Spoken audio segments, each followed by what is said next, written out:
When morning light pierced the curtains and woke Jonathan with a pounding headache, he realized that his marriage was in ruins and that his wife had been with another man for more than a year. He staggered to the bathroom for a cold shower, his thinning hair and growing waistline reminding him of the men he used to make fun of, but his strong arms, developed through manual labor, still gave him a sense of pride. Determined to improve his appearance, he shaved his head through it. After making multiple attempts to make things right and refusing to focus on his wife's adultery, Jonathan made the decision to move on. He took their savings, opened a new account, and quit his job at the Caterpillar dealership. Back at home, he canceled their shared credit cards and phone plan, fell hungry, and made an egg sandwich before consulting his grandfather Max, a straightforward man who valued hard work and strict rules. When Jonathan arrived, his grandfather greeted him with surprise, asking John, "What's with the new look, Grandpa?" After Jonathan explained his predicament, Max asked, "How are you going to get rid of her?" Jonathan sighed, "It's not that simple. We have 3 kids, and Max scowled, "I need advice." Max, the son of German immigrants, had expanded the family ranch with his strict values known for his honesty and integrity. Max's handshake was his bond. Uncle Lin, the eldest, now ran the ranch upholding the family's legacy. Max hated deceit, especially within the family. Jonathan sighed once more, "It doesn't work that way anymore. Most of the time, mothers get the kids, so she'll get half of everything and I'll have to pay child support in an alimony. It's the law," Jonathan explained, "and she thinks she has me cornered." "I don't believe this, Bill." Max here. "How soon can you get here?" Jonathan said, "I wanted to sell the house and stay at the ranch with the kids." "I don't believe this, Bill." Max. Grandpa said, "There's plenty of space here. Who watch them while you work?" Jonathan said, "I won't work. Let her get support from an unemployed man." Grandpa asked, "How will you manage?" Jonathan said, "Maybe Uncle Lin will let me work on the ranch under the table." Grandpa nodded, "He can pay you to ensure the kids are provided for. We'll figure out a way to get your money." A truck pulled into the driveway, and Bill Wesley, one of Grandpa's oldest friends, entered without knocking. "What's going on, Max?" Bill gave an explanation of the situation and confirmed the grim reality that his wife would probably inherit the children and that he would have to pay support in the form of a mortgage. However, the fact that her lover was a lawyer could present a conflict of interest that could work in Jonathan's favor. When Bill asked about the lover, Jonathan revealed that he was younger, a divorced lawyer who had lost his wife in an accident a few years prior. Bill, seeing a potential advantage, promised to make some calls. When Bill asked about finances, Jonathan disclosed that he had drained the accounts and, after the call, with his anger simmering, Bill told the wife's family that she had cheated on him, breaking her grandfather's heart. He then suggested that getting fired might have been a better course of action because courts were more forgiving of such situations. Grandpa Max advised Jonathan to take charge of the situation, to which Jonathan replied that he had already started to do so. He also mentioned letting the bank take the house, but Bill. Grandpa Max reassured Jonathan about his appearance and possible return to the dating scene. Jonathan, who was still sensitive about his appearance, countered that his wife wasn't perfect either. Grandpa laughed and insisted that a decent-looking woman would always find someone, but he also stressed that his kids needed a real woman. Bill, drawing on his experience as a retired district court judge, warned that if her name was on the deed, she could stop him. Grandpa Max ended the conversation by saying, "Talking won't get us anywhere, head home. I'll talk to Lynn about taking you on. Stop by tomorrow, we'll see what Bill finds out." Jonathan felt better after returning home, justifying his actions by saying that he missed his family and wondered if he had acted too hastily by quitting his job and closing accounts. He was not ready to date, feeling bound by his marriage, and claiming that his wife had already left him in spirit. He threw out the TV dinners and carry-out menus because he was disgusted by the unhealthy food in the refrigerator. Since Susan hadn't called or shown up, he went to the grocery store and bought healthier food. When he got back, Susan was shocked by his new appearance. She said, "Jonathan, I'm sorry for last night. I didn't mean to hurt you. Are you calm now? Can we talk like adults?" He shrugged, "Knowing that you had thrown away our marriage for some young stud. I want you to understand that this isn't easy for me. I didn't mean to fall in love with him, I just wanted to help him. It doesn't have to affect us. I love you and I'll never leave you, so you're in love with him. Anything else want to tear my heart away?" Susan tried to remain calm, but she said she regretted mentioning sex knowing it hurt him. "Make love to you is wonderful. That's not the problem anymore." He laughed. "Not what do you want?" Susan's rage rose, but she tried to remain calm. She was crying, "But I know you don't mean that. You're just trying to hurt me. You love me and you'll see what's best for the kids. I'm bringing them home tomorrow. I know you've practiced this." "No, Jonathan, I love you. You're my husband, the father of my kids, and my soulmate. I just need to be there for him." Can't you understand? I don't want to be in the same house as a cheating wife who doesn't want me go. Jonathan responded defensively, I haven't done that until last night. You scared me with your drunken behavior. I thought you might hurt me. I've never done it before. I don't need them to know our problems. This is between us. We can discuss any issues privately. What do I say when you spend the night with him? Jonathan asked. I doubt it. If you're waiting until tomorrow, it means you'll spend the night with him again. Please don't call him that. Susan pleaded. Hek, a nice man. As she slowly left, Susan said, I'm giving you time. I wish there was an easier way to say I love you and never wanted to hurt you. Jonathan's voice cracked with emotion, telling me it's a lie that my loving wife isn't a cheating strumpet. Damn it, Susan snapped. I'm not a strumpet. This isn't some tawdry affair. I love him. Calling me names isn't helping. Are you trying to force me to divorce? Jonathan sneered. When you broke your vows and abandoned your family, Jonathan's eyes blazed with hurt and anger. Did you love him the first time you slept with him? Susan stood there dumbfounded, realizing that he had a point. She recalled the guilt of the first time she cried in the shower, remembering that she had taken care of him but didn't love him. Then she walked away, angry that he had made her feel bad. After she left, Jonathan resisted the urge to drink, making a salad, eating a chicken breast, and going for a walk. It didn't make him feel better, but at least not. Even worse, Jonathan was at his grandfather's BYYAM after hearing the alarm. Considering it a workday, he was shocked to see his grandfather's crew waiting. They were a close-knit group, and a picture of them in their Green Eagle Scout uniforms was on the mantel. They had been best friends for years, and Jonathan was fortunate to have them by his side.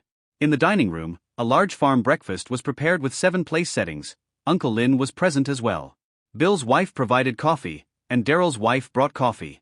Uncle Lynn placed hot cakes on Jonathan's plate and said, Enjoy working as a ranch hand. Will burn off the calories. You're starting at the bottom. 2 other men, Bill and Grandpa, were retired. Darrell Smith was a career Army officer who now taught occasionally. James Crum, a Vietnam veteran, owned a neighboring ranch that his sons ran, but he remained involved. Carl Jenkins's family owned the town's market and hardware store, which was always open despite bad weather. Everyone knew about Jonathan's predicament due to the fluctuations in the beef market. When the conversation slowed down, Bill spoke up behind you and said, Our wives are involved for their perspective. Understand? Yes, Sir. Jonathan replied. Good. How much does your mother know? No, I haven't told anyone yet, but you and Grandpa. Jonathan answered. She needs to know. Shek would be upset if we told her father and brother first, Jonathan said, nodding that it wasn't a conversation. Then, Jonathan shared some information. I don't know if he's past the bar yet, but he's probably well-liked, but that doesn't make him any less of a jerk. I know you don't want to hear it, but everyone at the firm knows about your wife. They just didn't know she was married. She's been hiding the fact that the ex-judge had everyone's attention during breakfast, and Jonathan noticed the older women listening in from the kitchen as he chewed on some thick cut. The man's name is Rich Patton, and he worked as a paralegal at Bell and Richards.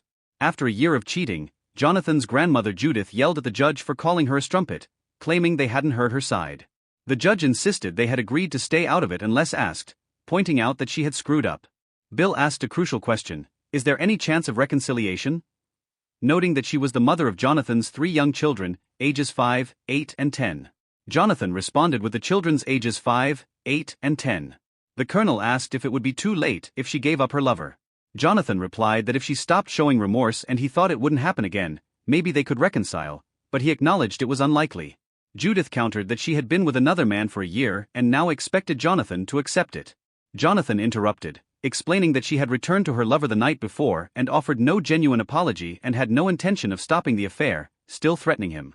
The colonel's wife, Diane, reminded him that she would remain in his life for the upcoming years because of the children. Jonathan retorted that they were his responsibility, but Diane pointed out that they were also hers, and a bitter divorce would be difficult for years to come. Jonathan expressed his anger over her hurtful behavior and threats, and his grandfather stood up, asking the women to. After 3 hours of discussion, the older men decided it was time for tactics. The women were brought in for lunch, and although they were unhappy, they agreed to the plan. Jonathan then called home and left a message that said, I won't be home tonight or tomorrow night, I'll see you Sunday. They had agreed to stay out of it until they asked Bill what he wanted, and Jonathan simply replied with determination that he wanted her out custody of the kids and not to support her having a good time with her lover. After leaving the group to take care of the first steps, Jonathan went to his mother's house to talk. When she got off work, she was shocked by his new appearance and asked why he hadn't called. I need to talk, Mom, Jonathan said. I need to talk, Mom, it's important. After he explained it for a few minutes, She started crying and asked if there was any chance he would take his wife back, reminding him that she was the mother of his children and had given him 11 good years. Jonathan corrected her, stating that it had actually been 9 good years since she had been seeing her lover for the previous 2. His mother expressed how heartbroken she was, and Jonathan assured her that he felt the same way. Years later, when she asked what she could do to help, Jonathan explained that he needed help watching the kids on the weekends and evenings. He planned to stay in the house and not start the divorce unless absolutely necessary, and he wouldn't pay for her to be with her new lover, so she would need to get a job. He would also cover the house, food, and children. When he suggested that they speak to Susan's parents because he didn't want them to watch the kids while she cheated, his mother nervously replied that she was sure they wouldn't do that. Jonathan then retorted that they had been doing it, asking if they knew why. 20 minutes later, they knocked on the Finnan door, and Susan's mother answered, remarking on Jonathan's altered appearance and saying that they had simply missed Susan who had. When Brenda brought drinks, Terry followed closely behind. Brenda looked worried and asked, "Is something wrong? You don't look well." Jonathan said bluntly, "I'd like to stop covering for Susan while she has her affair." Terry turned red. Jonathan explained that they had come to talk to her and her husband and asked if they could come in. Susan's mother invited them in and offered drinks. Carolyn asked for a ginger ale, and Jonathan asked for the same. They sat in the living room. "Is it true that Terry has been seeing her lover for a year while you look after the kids? I want you to stop helping her cheat." Jonathan claimed that Brenda spoke first, which is absurd because she loves you and the kids and isn't having an affair. If she were, we wouldn't cover for her. She spent the last 2 nights at her lover's house while you looked after the kids. Jonathan insisted that Brenda respond that she doesn't see him at night because she's at home with the family, but she sees him during the day. Brenda stammered when Jonathan asked her if she had been watching our kids multiple times a week for the past year. She replied that she was volunteering at the battered women's shelter. Jonathan responded, "Unless he's punching her, the only thing battered is our marriage." Terry looked upset and asked, "She told you she had an affair is having an affair. She refuses to give him up. She says she loves him but wants me to take care of her and the kids. I won't pay for her to screw another man. Think she'd use us to cover up her infidelity. Please stop, you're ruining our marriage, and as long as she sees him, there's no hope." Terry's face was red with rage. "And you have no responsibility for this?" He asked. "No, my only fault was working too many hours to pay for the house she wanted and keeping her a new lingerie for her boyfriend. I may have put on weight and worked too much, but that's no reason for her to cheat for a year." Jonathan responded, "Do you think that's right?" Her father scowled. "I'm not sure what's right or wrong, so I'll hold off on making a decision until I hear her side. Sure, Daddy's little girl couldn't be a cheating strumpet, so she couldn't do anything wrong. Could she stop watching the child so she could screw around?" Jonathan snapped, and Terry growled angrily. "I think you should leave now, because that works for me. What kind of people cover for their daughter so she can cheat? Who raises that kind of child?" Jonathan responded testily. Terry screamed, his temper flaring. Carolyn was shocked at how quickly things got out of hand, and she glanced at Brenda. As Jonathan made his way to the door, he delivered a somber parting shot. "Congratulations on raising a strumpet, Dad, good job." His mother yelled at him, "How could you speak to them like that?" Jonathan responded, "I wanted him angry. If she's been hiding it, she'll feel it. If they knew, then screw them, they deserve it." Jonathan then headed north to Oklahoma, where his goal was to gather misplaced receipts, book a hotel room for a couple of nights at Gamble, and perhaps find some company. After trying his luck at the tables and hitting the bar, he met a gorgeous woman who offered to ease his pain for $400. He felt a pang of guilt, but reminded himself that his wife had done worse for a year, and that the experience was the best he had in years and worth every penny of money his wife would never get. His confession about her year-long affair ended their marriage, and now it was only a matter of time until the divorce. He turned off his phone before crossing the state border, knowing that chaos would ensue. Wandering the casino, he lost a couple of $100 playing poker and craps. He gathered receipts in the keno and sports betting rooms that night. He found another woman who was more laid back and closer to his age. She cost $300, but it was worth it. He even gave her an extra $50 and saved her business card. Despite his sadness, Jonathan felt lonely and reflected on his broken marriage, wondering how his wife could have done this to him and their children. Of course, the following day, Jonathan took some time to clean up and shaved his head. Around noon, he pulled into his driveway to find his wife's car already there. His children rushed out to greet him, their laughter and questions about his hair filling the air. "Hey, Daddy had some business out of town. I'm back now," he assured them, while his wife Susan watched from a distance with a stern expression. Susan said, "We need to talk soon," and Jonathan responded, concentrating on his kids. "Like to spend time with the kids." He first sat down with them and asked them about their time at their grandparents' place. Cindy excitedly shared that Grandma picks me and Joey up after summer school. Susan's patience waned, so she interrupted Jonathan, saying, "We need to talk." Jonathan's temper flared, saying, "I'd like a faithful wife. It looks like neither of us will get what we want." Susan recoiled as if struck.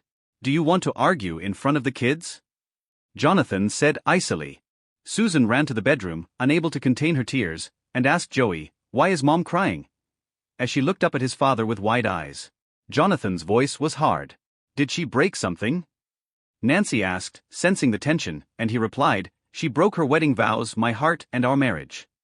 After spending a few more minutes with the children, Jonathan snuck into the bedroom and shut the door behind him, and Susan immediately launched. Susan retorted that it was none of his business anymore because he had forfeited that right by his own actions. "Since I told you that we didn't need to involve my parents in their marital issues, how could you?" Jonathan remained calm and reminded her of his repeated objections to her infidelity. "I told you I didn't want you screwing around. Where were you the last 2 nights, the last 2 years? What are you up to?" Susan asked. Jonathan was perplexed as to why his phone wasn't working and why doesn't mine work. Susan icily disclosed that she had terminated his health insurance and credit card. "I terminated your service, health insurance, and credit card." Jonathan questioned why she would be so petty. Susan responded that she wouldn't pay for him to cheat on her, saying, "I'm not paying for you to cheat. You want to be a strumpet, do it on your own dime." Jonathan was hurt and frustrated, insisting that he wasn't cheating but had fallen in love with someone else. Jonathan pointed out that she had already sent the kids away to be with her new partner, "So you did that so you could be with him." Susan justified her actions by saying she was taking care of her lover who needed her, and we didn't spend our time together. "A strumpet, I fell in love with another man. Are you so selfish you can't see the difference?" Susan retorted that he was selfish for wanting her to stay faithful despite her new relationship. "He needed me, so I took care of him in bed." Jonathan mockingly asked how she took care of him while ignoring her own family. "How exactly did you take care of him, Susan?" "Susan was cooking, cleaning, and talking while you ignored me and left our children." Susan was furious and told him to let her new partner cover his expenses, fine, and other expenses. Jonathan also disclosed that he had quit his job to spend more time with his family, which shocked Susan. "I quit my job because it too much interfered with my family." The argument intensified when Jonathan accused Susan's lover of being a dilettante living off the money from his deceased wife. Susan defended her lover, claiming that it was an accident and that he was now a lawyer. "It's not like he didn't kill her, it was an accident and it wasn't his fault." Susan accused Jonathan of making a drastic decision without consulting her, quitting your job without talking to me, and screwing another man without talking to me. Susan begged for understanding, stating that her feelings for her lover did not lessen her love for Jonathan. She promised that she would be careful not to flaunt the affair and asked him to allow her to have this part of her life. "I love you, can't you let me have this? I'll make sure you never have sex with me on the days you see him," she said, adding that Jonathan was not a dilettante after graduating law school and passing the bar exam. He made a sandwich and watched his wife take calls in the bedroom while he cleaned up in the kitchen. Susan came up to him, her face twisted with anger. "That was my grandfather disowning me."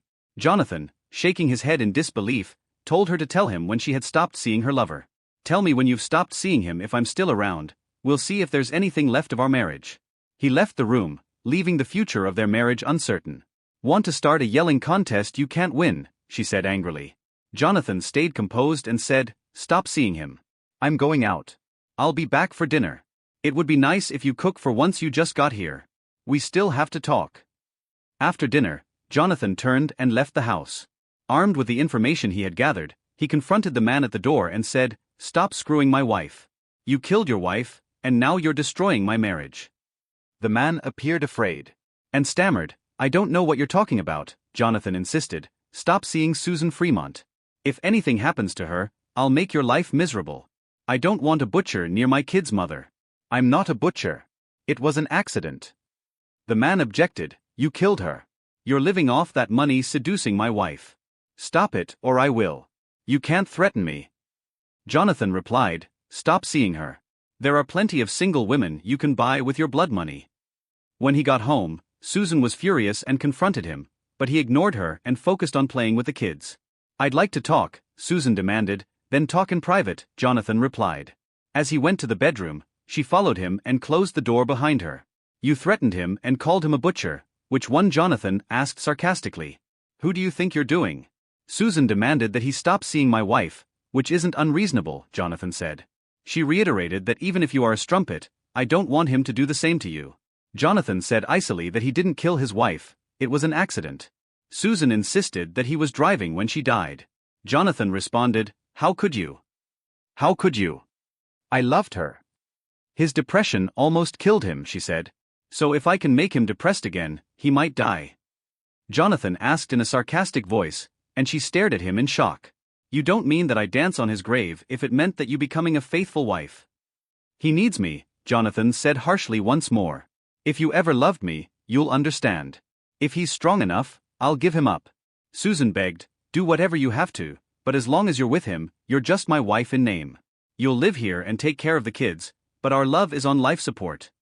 Jonathan said firmly, "I still love you. Give me a little while. If you can't, I'll take the kids in the house and I'll make rich their father." Susan threatened, but Jonathan said that would never happen. With conviction, "How can you stop it? I have the law on my side, and you'll pay and work for kids you never see while I have my home, my love, and my kids."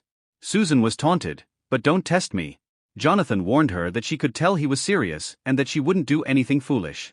She asked nervously, "Stop seeing him and stop threatening me." Jonathan said, staring her down. She blinked first, then ran into the bathroom, sobbing and crying. This was the plan for Susan, and Jonathan calculated the. After ruining Susan's day, Jonathan made the decision to take care of the children and give her some quiet time. He got them into bed and made a deal with Cindy to stay up until the house was quiet enough for him to hear Susan talking on the phone.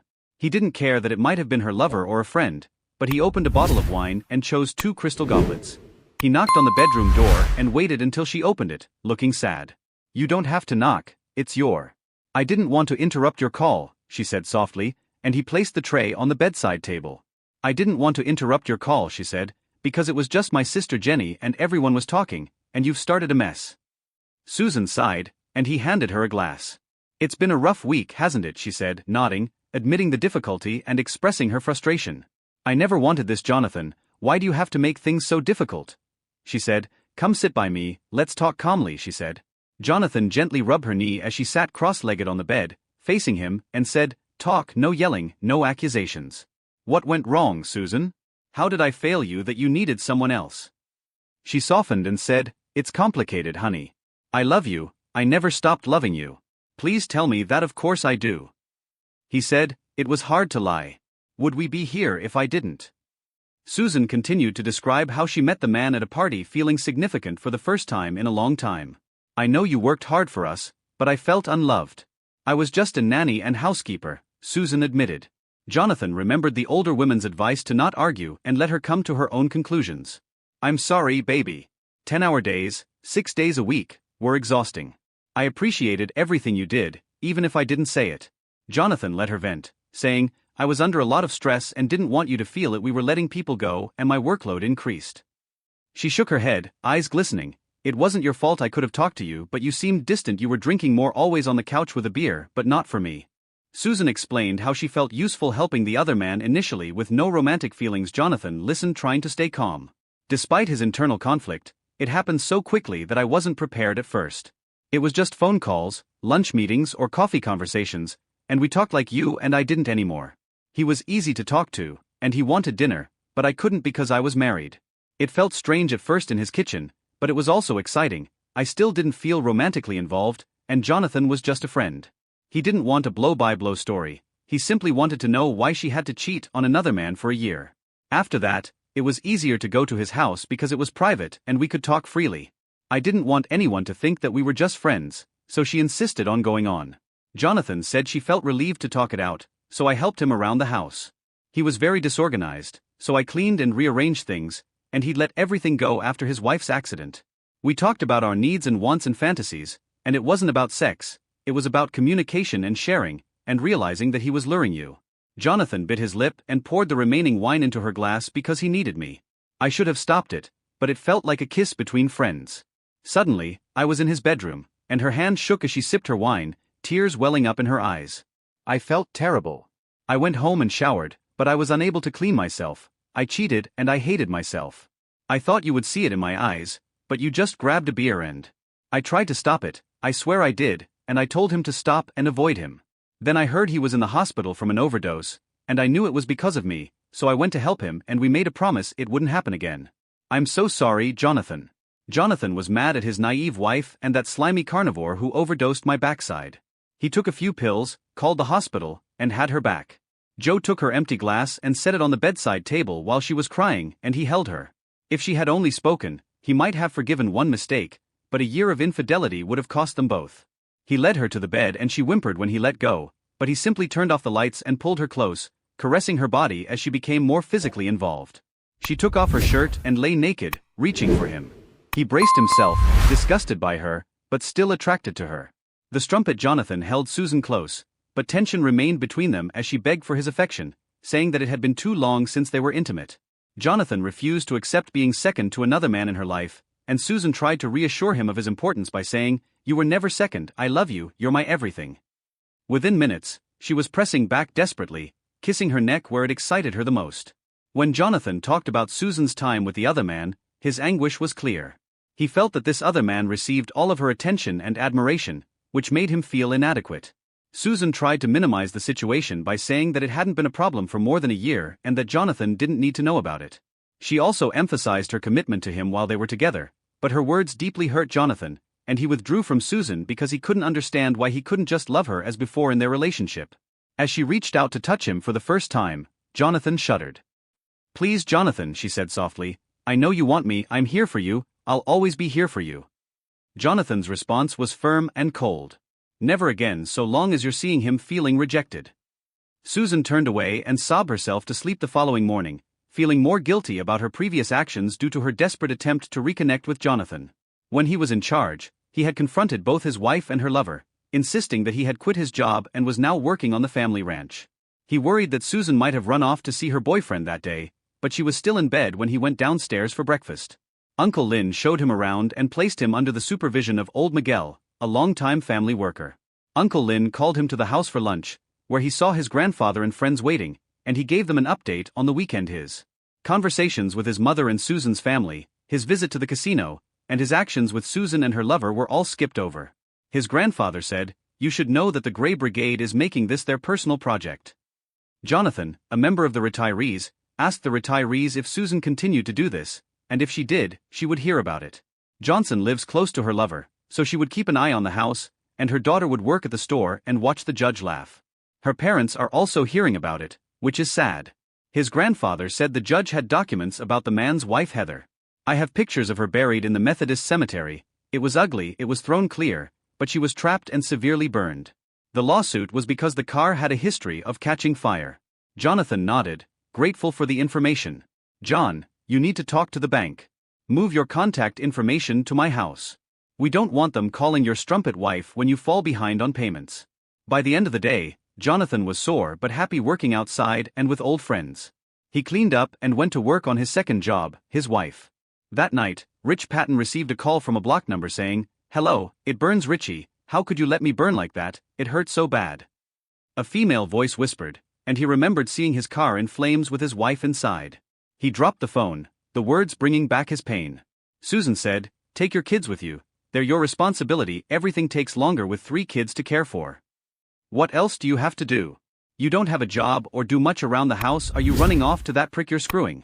He's not a prick, he's a good man. You don't understand, I understand, he's a lowlife prick screwing another man's wife. You're such a disappointment we can't walk," he screamed, "still AUD, no you can't bring the kids over." Without learning about what a scumbag you've turned into, Susan argued that she was shocked to hear Max Schreider's busy tone when he addressed the group at the senior center. They had divided responsibilities, and the phone lines would be blazing all night.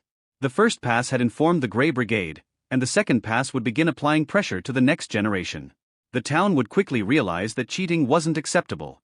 When the room was empty, the colonel sat with 5 associates. This is the ugly part, where we know the risks. John Crum took the lead. Copies of the keys to Rich's house were passed out, obtained from Susan's keychain via Jenkins Hardware. They needed more information, and the great network would keep tabs and when the time was right. The problem was that there was blatant disrespect, and expecting a spouse to accept an ongoing affair was too much for cheaters to make up or break up. They would gather intel. A couple was uncomfortable, but not enough to stop Susan from parking in Rich's garage and promptly closing the door.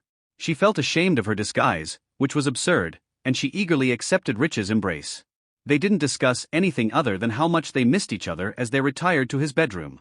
Half an hour later, he sat up and looked down at her, leaving Susan in shock that he had used her for sex and then blamed her. "How did you mess things up?" Rich yelled. "You wanted overnight stays. It was your idea to tell him, force him to accept us, threaten him with divorce. How did it become everyone's business?" Susan angrily responded, "I don't know gossip he told his family, and mine they're barely speaking to me. Word must have spread."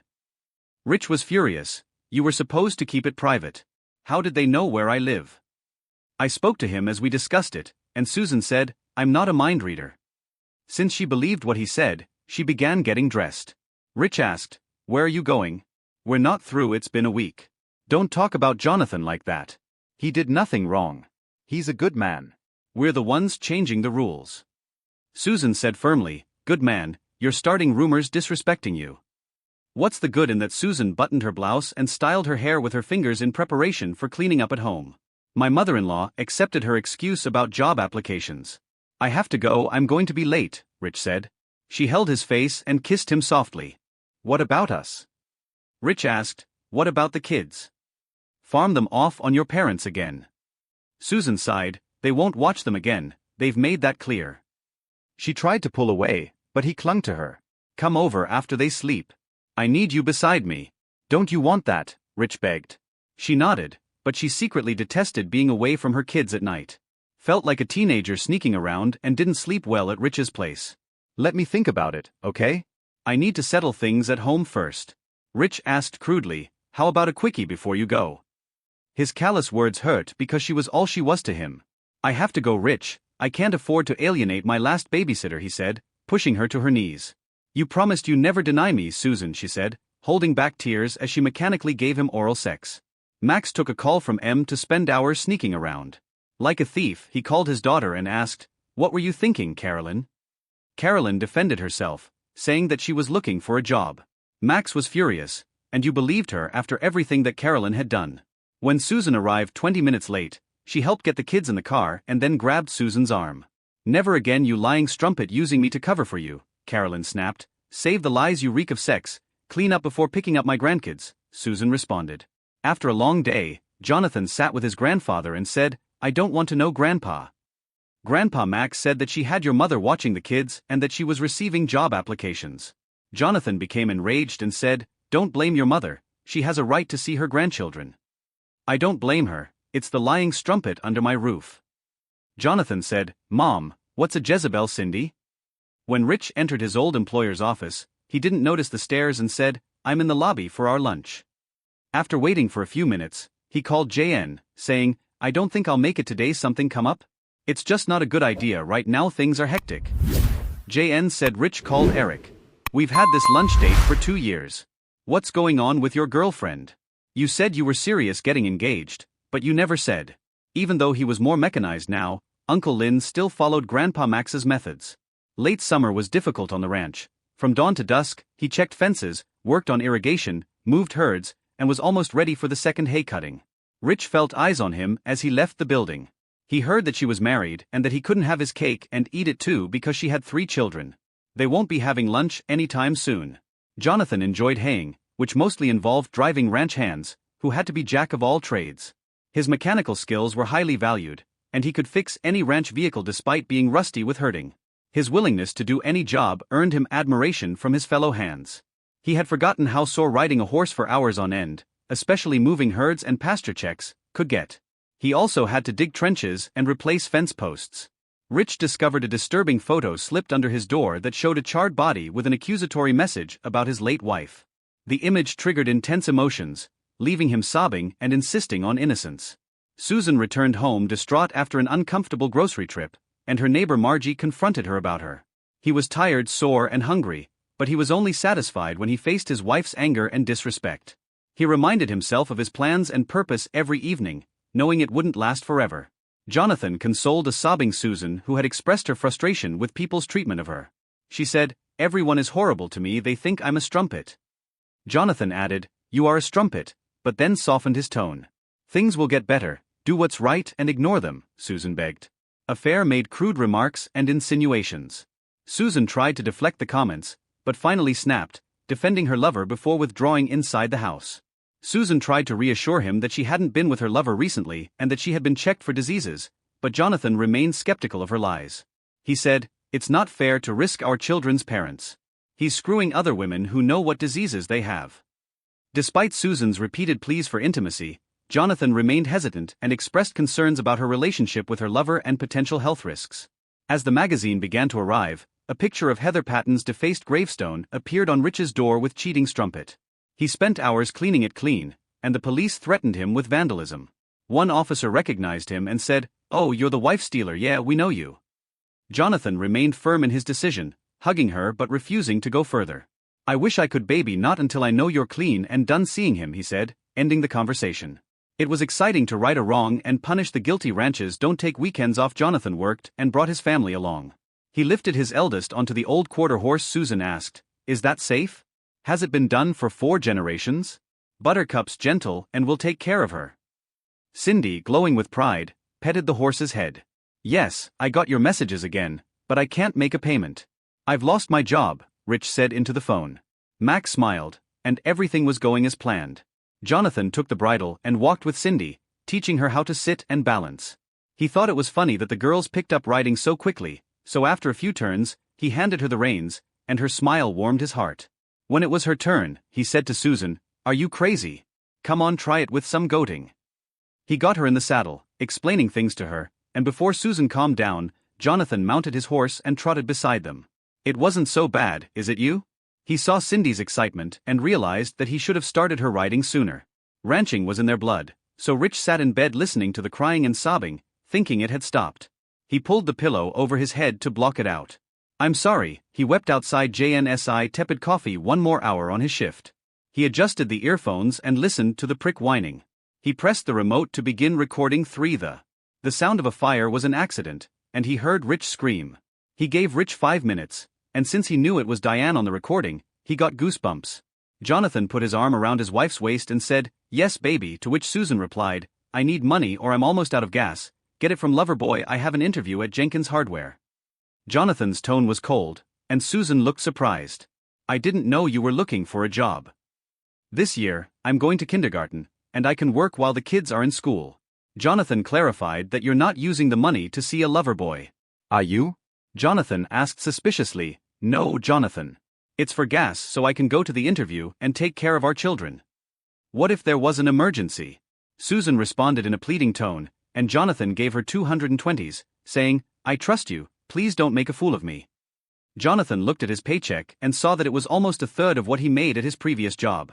If Uncle Lynn hadn't given him a raise for maintaining all the ranch vehicles with the money his grandfather secretly received, it wouldn't have been much less than before. Uncle Lynn also mentioned giving him a share of the profits if he stayed, but it was only a year for the first 5 years, but it could be a nice bonus. Jonathan wondered why Rich wouldn't return her calls. Was he seeing someone else? As a result of all this fieldwork, he joined the regular employees for a payday drink at the Spur and Saddle. Mikey, a giant of a man, jokingly told him that Philly had her eye on you, and Jonathan noticed 3 women at a nearby table. He was proud that he would never be a majority owner, which would go to Lynn's oldest, but Will hadn't shown interest yet. His mother kept the profits, so if he persisted, that might be his one day. After topping off their glasses and heading back to the bar, the blonde invited Jonathan to join them. Jonathan explained that he had sworn off beer but was still drinking Jim Beam, so bring your Jim Beam over and keep us company. She suggested that Jonathan spend a pleasant hour with the women, resulting in 2 phone numbers.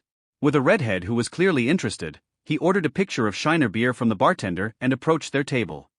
"Just so you know, I'm not Greek," he said playfully. The redhead caught on, responding, "And you're carrying gifts." The old man smirked as he handed her coffee, saying, "1 cheater special." Her hand trembled in anger as she recalled making a scene at McDonald's and getting laughed at. She opened the lid and poured out the coffee, thinking, maybe you're not as stupid as they say. And 3 hugs, 1 with a kiss. He thought that maybe his grandfather was right about how easy it could be to meet new people. Susan's life was falling apart. She was being ridiculed and insulted everywhere. Everywhere he went, Rich felt judged because it wasn't his fault, it was an accident. The little notes were the worst reminders of their past. "Remember that bar? Do you still have that dress from our anniversary Cancun, Richie?" Yes, he remembered. He looked at old albums. Susan had hidden memories of Heather, how beautiful she was, how much he loved her now. Rich feared plugging in his phone because he didn't know when his wife would call and blame him for her pain. Max, the judge, the colonel, and John went over their notes. The colonel's map showed every encounter over the past month, and John Crumb asked, "He'll break before she does."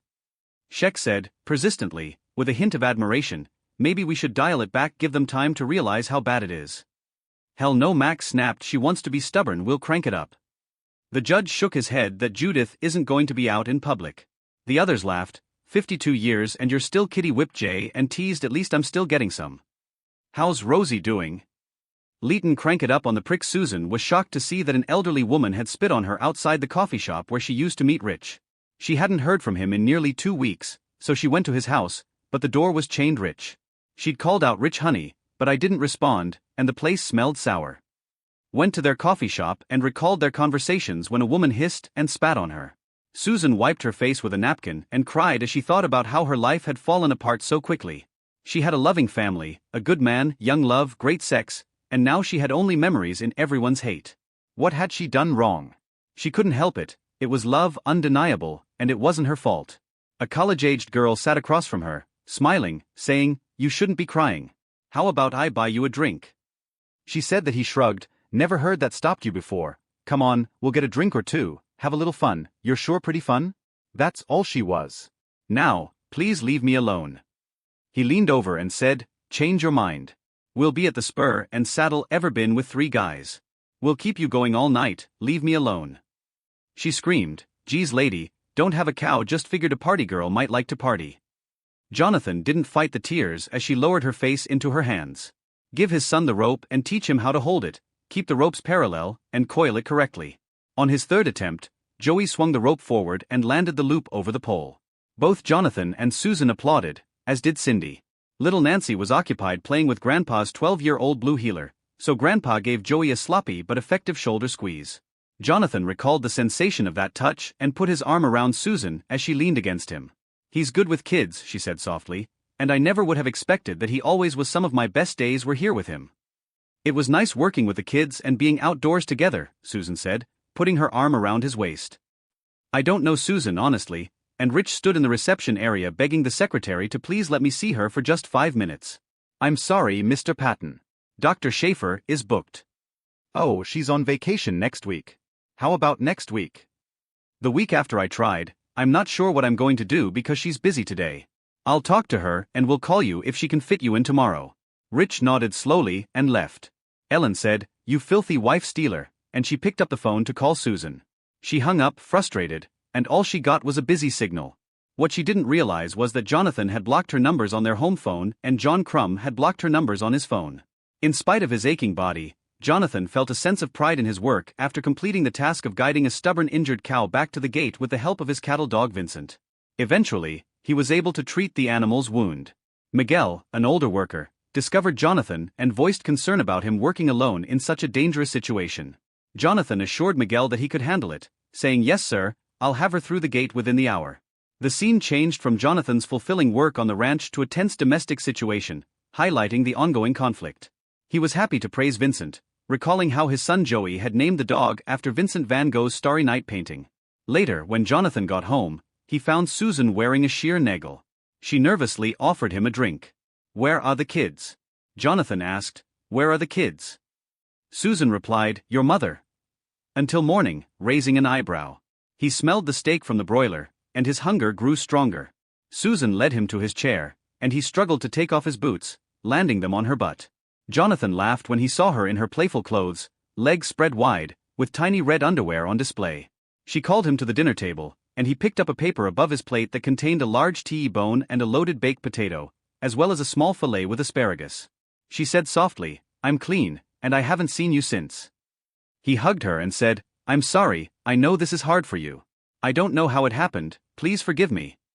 She shook her head and said, "Don't apologize. I'm sorry." Dinner would be reheated later.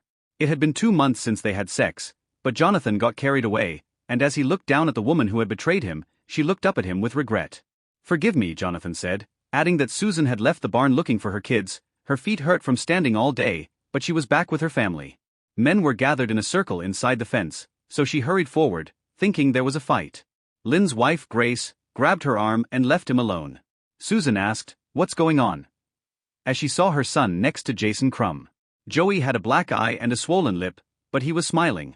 They were teaching him self-defense and Grace explained, "I don't want him fighting, do you want him to get his butt kicked?" In a tray of drinks. The year-old let Joey pick first, then offered one to Jason, who blushed. They fight like cats and dogs, and this about Cindy would sooner kick Joey's but than serve him.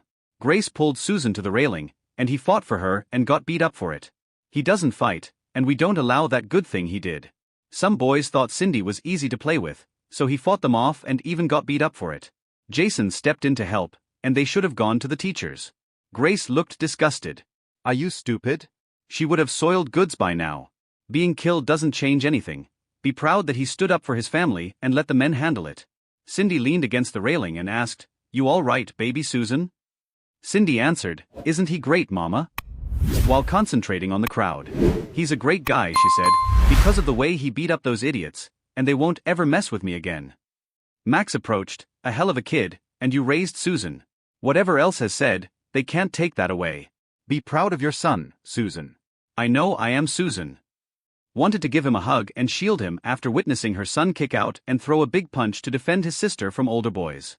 "I'm proud of him, but please don't let him get hurt." Max laughed, "And it's not him. You should worry about the boy getting sand and not giving up. Where is my husband? Why isn't he here? He probably doesn't know what's going on yet, but he'll be back soon enough." Ranch doesn't shut down over a small argument. Susan recalled Grace's statement that Cindy was singled out because of her mother's reputation, which wasn't fair. The house was a mess with papers and dirty plates everywhere, and the smell was strongest in the back. They found the source in a bedroom, and the son of a Banks gasped that it was messed up. Now her kids were suffering because of her actions. "Oh God, this is going to be bad," Officer Banks said, holding a handkerchief to his nose. His partner rubbed Vic under his nostrils and handed the container to Banks. They called out again, but got no response. Officer Gilroy said, "Call it in," and Jonathan sat with the Eagles all watching him, thinking he would run instead of taking the coward's way out. Grandpa said, "Maybe he really was depressed." Jonathan shrugged, "Don't bother me, he had it coming, and do you still want to go through the rest?" Carl Jenkins spoke up, saying, "He's doing well at the store, it'd be a shame. I never understood why a man would suicide over a woman. I think she does as much as she can, but this doesn't change anything. She's back now, but who knows when she'll try it again. I want to finish it." His grandfather squeezed his wrist, which was as close to an embrace as he'd get. "It's hard on the kids who are fine. I don't know how they came from her, but they did. I know I'm not excluding her from their lives," but Susan was exhausted but feeling better. It had been more than 3 months since her world blew up. Ranch time with the kids was healing, and Jonathan arrived home early. It was culling time, but the morning rains delayed it. He noticed the for sale sign on the lawn, and the house was foreclosed, with 30 days to vacate. Half of the kids' stuff was already at his grandfather's, so it would be difficult but necessary. He showered, dressed in his best shirt and clean jeans, and looked in the mirror. A new man stared back. He opened a bottle of her favorite wine, poured 2 glasses, and placed them on the coffee table next to a stack of papers that he had rearranged once more because she did this, not me. He thought he remembered her threats and betrayal, which burned away in his doubts. The door opened, and he stood nervously. "Jonathan. Why is our house for sale? Are we moving?" He took her hand and sat her down. "Perhaps," he said, "there was something we needed to discuss." She saw the wine glasses and the original divorce petition papers. She looked at him, hoping to find sadness or rage, but saw emptiness, so why, she asked tremblingly. Jonathan said, "I can't accept that. I'm sorry." She could hardly breathe, "But you said you loved me and you forgave me. I don't want to get a divorce, but I'll fight for it, and I want my family. The official process is finished, and the server will be here soon to serve you. I'll take the kids to Grandpa, who has plenty of space and loves the ranch. We'll have joint custody, so you can see them whenever you want and know you. Refuses to take my children, I have rights. How will you care for them? I'll keep them here. I won't let you sell my house. It's not ours anymore. It's owned by the Banks. It's in foreclosure." She stared in shock. "I haven't paid the mortgage in 4 months. I don't make enough money anymore. But how did I not know? Because I didn't want you to." She realized it was always about divorce. He never meant to give her a chance. "How could you deceive me for 4 months? I only had to recall the 2 years you had lied to me. Going to someone else's bed and making fun of our marriage was simple." But her rage quickly escalated. "I'm still their mother. The courts will give them to me, and I'll make your life hell, Jonathan. You'll never see them. Where will you live and how will you take care of them?" he asked softly. "I guess I'll go back to Rich, or he loves me." She knew that wasn't likely, but perhaps after she clarified that she didn't know, Jonathan asked, "No, what Rich is dead?" Susan struggled to believe it, but she knew deep down. It was true that without her he would have relapsed into depression. It wasn't her fault that she had tried to see him, but he cut her off. She went to see him, but he never told her. Oh God, was he dead even then? How long, why just her leaving did he get the help she did know he couldn't have survived not without her by his side? Maybe it was a lie. Jonathan was trying to hurt her like she'd hurt him. It had to be a lie. He couldn't be Rich. Jonathan held her until she stopped shaking Susan, gently repeating, "Susan." Her breathing stopped, and she leaned into him, sobbing softly at first, then more intensely. He pulled her close, holding her, saying, "He's dead, isn't he?" At last she said, "I'm sorry, I thought you knew. What am I going to do now?" And she asked pathetically, "I imagine your parents will take you in for now you have your job. You're still a beautiful woman. You'll find somebody who can accept what I couldn't. You can see the kids all you want. I want them with me. Grandpa has plenty of space for the four of you, and Miguel's niece will watch the kids when I'm not around. Grandpa has also agreed to give you free access to the house, and the kids could help me. Child support and alimony will make it possible because I make less than $1,000 a year, and even though I could pay $500, it wouldn't be enough at Grandpa's. They have a huge house and a 10-acre backyard, and Grandpa loves them. This is my children," she said, "and they will still be. The past few months have been good between us. I made a mistake, but please don't punish me forever. I never meant for it to happen, and I'm sorry.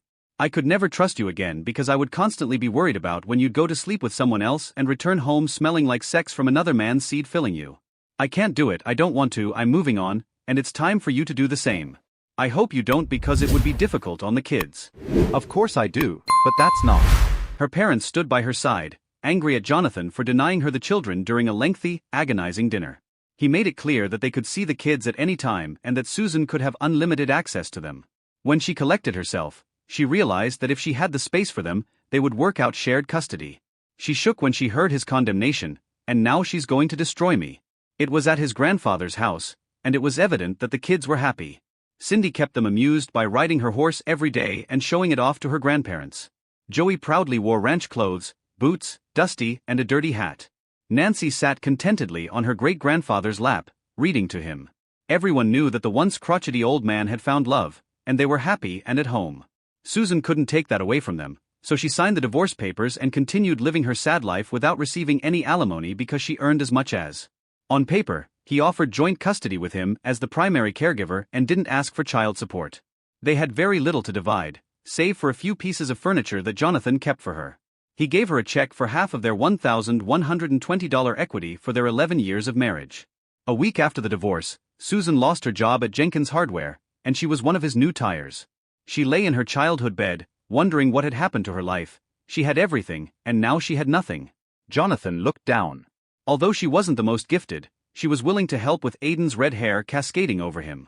After lifting her and kissing her briefly, he laid her on the bed. She had already seen 2 amazing peaks, but he wasn't finished yet, so she laughed. Jonathan ignored his ex-wife's thoughts and concentrated on the present. Although she wasn't the best mother material, Susan occasionally met with her grandmother for tea. "I know Susan," Bridget said softly, but her grandfather refused to acknowledge. She took a sip of tea. "Did you come for a visit, or something?" "I want him back, Grandma. We were perfect together. I was a fool. I want my family back." "That's a lot to ask. You hurt him badly. A man has his pride." "Know that I'll do whatever it takes." Her existence has been more than a year. "Susan, you need to move on.